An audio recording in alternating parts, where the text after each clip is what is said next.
আমি আমি সংবিধানের রক্ষণ,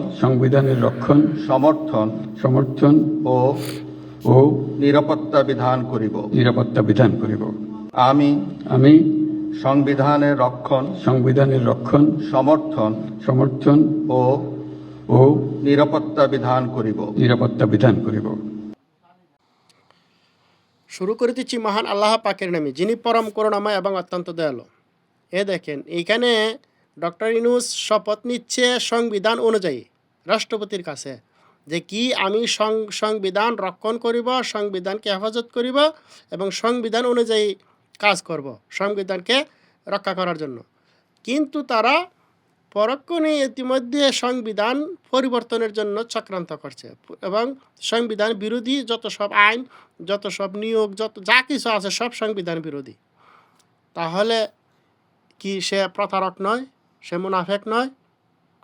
বাংলাদেশ একটা বিষয়ে পৃথিবীর চ্যাম্পিয়ন এখন। আপনাদের সবার জানা আছে হয়তো, তবু আমি আবার বলবো, পৃথিবীর চ্যাম্পিয়ন কিসে? জালিয়াতি। সব জিনিস জাল। দেখেন, এখানে উনি বলতেছে বাংলাদেশের মানুষ জালিয়াতে বিশ্বের সেরা।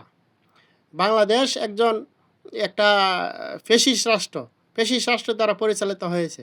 তা আপনি তো ছিলেন একজন নোবেল বিজয়ী এবং একজন মহৎ মানুষ।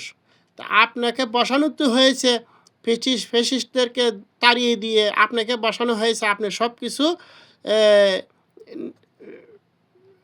নীতির ভিত্তিতে চলবে দেশ। তা আপনি কি করলেন এই 18 মাসে? আপনি কি নীতির মধ্যে একটা কাজ করছেন? আপনার নিয়োগটা হচ্ছে অবৈধ, আপনার নির্বাচন দিতেছেন এটা অবৈধ, আপনি যা কিছু করছেন সবই অবৈধ। আপনি এইটা জালিয়াতি না? এই সব জালিয়াতির কারণে আপনি হানাপুর তৈরি করছেন, মানুষকে টুপ দিছেন, মানুষের জন্য 60টা স্পেস দিছেন, 60টার ভিত্তিতে কইরা সে হানাপুর দিবে। কিন্তু এর ভিতরে যে আরও 54টা শর্ত আছে, ভিতরে এই যে বর্ষি দেওয়া আছে, এই মানুষের তো 60টা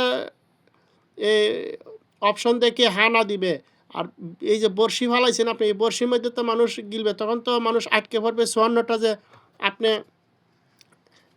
সংবিধান পরিবর্তন করবেন। তাহলে এটা কি জালিয়াতি না? এটা কি আপনি এই বন্ডামি করছেন না? এবং সারা পৃথিবীর মধ্যে বাংলাদেশকে বিশ্ব চ্যাম্পিয়ন জালিয়াতি হিসাবে আপনি পরিচিত করছেন। আপনি একজন প্রতারক, একজন জাতিকে এইভাবে উপস্থাপন করতে পারেন না, একটা জাতিকে এইভাবে অপমান করতে পারেন না। আপনি বাঙালি জাতিকে অপমান করছেন বিশ্বের দরবারে।